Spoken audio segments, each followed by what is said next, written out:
ಇಷ್ಟೊಂದು ಜನಸಾಗರನ ನಾನು ಯಾವತ್ತೂ ಎಲ್ಲೂ ನೋಡೇ ಇರ್ಲಿಲ್ಲ. ಹಾಯ್ ನಮಸ್ಕಾರ ಎಲ್ರಿಗೂ, ನಾನು ನಿಮ್ಮ ಚಿತ್ರದುರ್ಗದ ಹುಡುಗಿ. ಇದು ಬಂದು ಭಾನುವಾರದ ವಿಡಿಯೋ ಆಗಿರುತ್ತೆ. 2 ದಿನ ಲೇಟ್ ಆಗಿ ಅಪ್ಲೋಡ್ ಮಾಡ್ತೀನಿ, ದಯಮಾಡಿ ಎಲ್ರು ಹೊಟ್ಟೆಗೆ ಹಾಕೊಂಡ್ಬಿಡ್ರಿ. ಇವತ್ತು ಹುಣ್ಣಿಮೆ ಇದ್ದಿದ್ರಿಂದ ಉಚ್ಚಂಗಿ ದುರ್ಗಕ್ಕೆ ಹೋಗ್ಬೇಕಂತಂದು ಸ್ವಲ್ಪ ಬೇಗ ಎದ್ದಿದ್ದೆ. ಎಷ್ಟ್ ಬೇಗ ಎದ್ದಿದ್ದೆ ಅಂತಂದ್ರೆ ನೋಡಿ, ನಿದ್ದೆ ಅನ್ನೋದು ನನ್ನ ಕಣ್ಣಲ್ಲಿ ಕುಂಟೆ ಬಿಲ್ಲೆ ಆಡ್ತೈತೆ, ಅಷ್ಟ್ ಬೇಗ ಎದ್ದಿದ್ದೆ.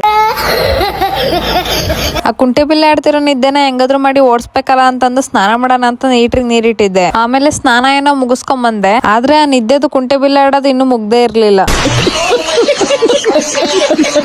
ತೆಗೆತ್ಲಾಗ ಹಿಂಗಿದ್ರಾಗಲ್ಲ ಅಂತಂದು ಬೇಗ ಬೇಗ ಕೆಲಸ ಮಾಡ್ಕೋಣ ಅಂತ ಬಂದೆ. ಇಲ್ಲಿನ ಮತ್ತೆ ಚಟ್ನಿ ಪುಡಿಗೆಲ್ಲ ರೆಡಿ ಮಾಡಿತ್ತು, ನಾನೇ ಮಿಕ್ಸಿಗೆ ಹಾಕೊಟ್ಟೆ. ಆಲ್ಮೋಸ್ಟ್ ಅಡಿಗೆ ಕೆಲಸ ಎಲ್ಲ ಮುಗ್ದಿತ್ತು, ಅದಕ್ಕೆ ನಾನು ನೆಲ ಎಲ್ಲ ಒರ್ಸ್ಕೊಳ ಅಂತ ಒರ್ಸ್ಕೊಂತಿದ್ದೆ. ಮನೆಯೆಲ್ಲ ಕ್ಲೀನ್ ಮಾಡ್ಕೊಂಡಿದ್ದಾದ್ಮೇಲೆ ಪೂಜೆ ಮಾಡೋಣ ಅಂತ ಸ್ಟಾರ್ಟ್ ಮಾಡಿದೆ. ಪೂಜೆ ಮುಗ್ದಿದ್ದಾದ್ಮೇಲೆ ಉಚ್ಚಂಗಿ ದುರ್ಗಕ್ಕೆ ಹೋಗ್ಬೇಕಿತ್ತಲ್ಲ ಅಂತ ನಾನು ರೆಡಿ ಆಗ್ತಾ ಇದ್ದೆ. ಆಮೇಲೆ ನಾವಿಬ್ರು ರೆಡಿ ಆಗ್ಬಿಟ್ಟು ನಮ್ಮೂರಲ್ಲಿರೋ ಆಂಜನೇಯ ಸ್ವಾಮಿಗೆ ಪೂಜೆ ಮಾಡಿ ಕೈ ಮುಕ್ಕೊಂಡು ಉಚ್ಚಂಗಿ ದುರ್ಗಕ್ಕೆ ಹೋಗೋಣ ಅಂತ ಹೊಂಟ್ವಿ. ನಾವು ಹುಣ್ಣಿಮೆ ಹಿಂದಿನ ದಿನ ಯೋಚನೆ ಮಾಡ್ತಾ ಇದ್ವಿ, ನಾವು ಸ್ವಲ್ಪ ಬೇಗ ಹೋಗ್ಬೇಕು, ಇಲ್ಲಾಂದ್ರೆ ಬಿಸಿಲಲ್ಲಿ ಗುಡ್ಡ ಹತ್ತಕ್ಕಾಗಲ್ಲ ಅಂತ. ನಾವ್ ಎಲ್ಲಿಗಾದ್ರೂ ಬೇಗ ಹೋಗ್ಬೇಕು ಅಂತ ಅನ್ಕೋತೀವಲ್ಲ, ಅವತ್ತೇ ಹೆಂಗೆಂಗೋ ಆಗಿ ಲೇಟ್ ಆಗೇ ಬಿಡುತ್ತೆ. ಫೈನಲಿ ಉಚ್ಚಂಗಿ ದುರ್ಗ ರೀಚ್ ಆಗಿಲ್ಲ, ಇನ್ನು ಅದ್ರ ಹಿಂದಿನ ಊರಲ್ಲೇ ಇದೀವಿ. ನೋಡಿ ಇಲ್ಲಿಂದಾನೇ ಇಷ್ಟೊಂದು ಟ್ರಾಫಿಕ್ ಐತೆ, ಇನ್ನು ಅಲ್ಲಿಂದ ಹೆಂಗಿರ್ಬೇಡ. ಹಂಗು ಹಿಂಗು ಮಾಡಿ ನಮ್ಮ ಅಣ್ಣರ್ ಸಂದೆ ಮೂಲಾಗ ಕರ್ಕೊಂಡ್ ಹೋಗಿಬಿಟ್ರು. ನಾವ್ ಎಲ್ಲಿಂದ ನಡ್ಕೊಂಡ್ ಹೋಗಿರೋದು ಅಂತಂದ್ರೆ ಸ್ಟಾರ್ಟಿಂಗ್ ಮೇನ್ ರೋಡ್ ಇದೆಯಲ್ಲ, ಅಲ್ಲಿ ಬೈಕ್ ನಿಲ್ಸಿ ನಡ್ಕೊಂಡ್ ಬಂದಿದೀವಿ. ಅಲ್ಲಿ ವಿಡಿಯೋ ಮಾಡ್ಕೋಣ ಅಂತ ಅನ್ಕೊಂಡೆ, ಆದ್ರೆ ಫುಲ್ ರಶ್ ಇದ್ರಿಂದ ಎಲ್ಲಾದ್ರೂ ಫೋನ್ ಬಿದ್ದೋಗ್ಬಿಡುತ್ತೇನಂತ ಸುಮ್ನಾಗ್ಬಿಟ್ಟೆ. ಫಸ್ಟ್ ಟೈಮ್ ಕೆಳಗಿಂದ ನಡ್ಕೊಂಡೋಗಿ ಮತ್ತೆ ಅಲ್ಲಿಂದ ಗುಡ್ಡ ಹತ್ತಿದ್ದು. ಅಲ್ಲ, ನಾವ್ ಇಲ್ಲಿಗ್ ಬಂದ್ ನೋಡ್ತೀವಿ, ಜನ ಸಾಗರನೇ ಐತೆ. ಈ ಜನದಾಗ ಹೆಂಗಪ್ಪ ಹೋಗೋದು ಅಂತ ಅನ್ಕಂತಿದ್ವಿ, ಆದ್ರೆ ತಿಗೆತ್ಲಾಗ ಹೆಂಗಾದ್ರು ಮಾಡಿ ಹೋಗೇ ಬಿಡಣ ಅಂತ ಹೊಂಟ್ವಿ. ನಾವು ಸರಿಯಾಗಿ ದಾರ್ಯಾಗ ಹೋಗಿರೋದ್ಕಿಂತ ಅಡ್ಡದಾರ್ಯಾಗ ಹೋಗಿರೋದೇ ಜಾಸ್ತಿ ನೋಡ್ರಿ. ಅಂದ್ರೆ ಪಕ್ಕದಲ್ಲೆಲ್ಲ ಕಾಲ್ದಾರಿ ಇರುತ್ತಲ್ಲ, ಅಲ್ಲೇ ಹೋಗಿದ್ ಜಾಸ್ತಿ. ಈ ದೇವ್ರು ಪವರ್ಫುಲ್ ಅಂತ ಗೊತ್ತಿತ್ತು, ಆದ್ರೆ ಇಷ್ಟು ಪವರ್ಫುಲ್ ಅಂತ ಇಷ್ಟು ಜನ ನೋಡಿದ್ಮೇಲೆ ಗೊತ್ತಾಗಿದ್ದು ನನಗೆ. ಫೈನಲಿ ಗುಡ್ಡ ಹತ್ತಿದ್ವಿ, ಆದ್ರೆ ಇಷ್ಟು ಜನದಲ್ಲಿ ದೇವಸ್ಥಾನದ ಒಳಗಡೆ ಹೋಗಕ್ ಆಗ್ಲಿಲ್ಲ. ನೆಕ್ಸ್ಟ್ ಹುಣ್ಣಿಮೆಗ್ ಬಂದಾಗ ಹೋಗೋಣ ಅಂತಂದು ಹೊರಗೆ ಪೂಜೆ ಮಾಡ್ಕೊಂಡ್ ಬಂದ್ವಿ. ಹಂಗೆ ನಮ್ಮ ಆಂಟಿ ನಮ್ಮ ಅಂಕಲ್ ಕೂಡ ಬಂದಿದ್ರು, ಅವ್ರನ್ನು ಮಾತಾಡ್ಸ್ಕೊಂಡು ಅಲ್ಲಿ ಸ್ವಲ್ಪ ಊಟ ಮಾಡ್ಕೊಂಡ್ ಊರಿಗೆ ಹೋಗೋಣ ಅಂತ ಹೊಂಟ್ವಿ. ನಮ್ಮ ಮನೆಯವ್ರು ಯಾವಾಗ್ಲೂ ಹೇಳ್ತಾ ಇದ್ರು, ನಾವ್ ಹೋಗ್ಬೇಕಾದ್ರೆ ಯಾವ್ದಾರ ಹೊಲ್ದಲ್ಲಿ ಊಟ ಮಾಡ್ಕೊಂಡ್ ಹೋಗೋಣ ಅಂತಂದು. ಫೈನಲಿ ಅವ್ರ ಆಸೆ ಅಂತಾನೆ ಹೊಲ್ದಾಗ ಊಟ ಮಾಡ್ಕೊಂಡ್ ಮನೆಗೆ ಹೋಗೋಣ ಅಂತ ಹೊಂಟ್ವಿ. ಉಚ್ಚಂಗಿ ದುರ್ಗಕ್ಕೆ ಇಷ್ಟೊಂದ್ ಜನ ಬಂದಿದ್ರಲ್ವಾ, ಸೊ ಅದಕ್ಕೆ ಇದು ಯಾವ ಹುಣ್ಣಿಮೆ ಹಾಗೆ ನೀವ್ ಯಾರೆಲ್ಲ ಬಂದಿದ್ರಿ ಅಂತ ಕಮೆಂಟ್ ಅಲ್ಲಿ ತಿಳಿಸಿ. ಸೊ ಇದಾಗಿತ್ತು ಇವತ್ತಿನ ವಿಡಿಯೋ. ಈ ವಿಡಿಯೋ ನಿಮ್ಗೆ ಇಷ್ಟ ಆಗಿದ್ರೆ ಸಪೋರ್ಟ್ ಮಾಡಿ. ಮುಂದಿನ ವಿಡಿಯೋದಲ್ಲಿ ಸಿಗೋಣ.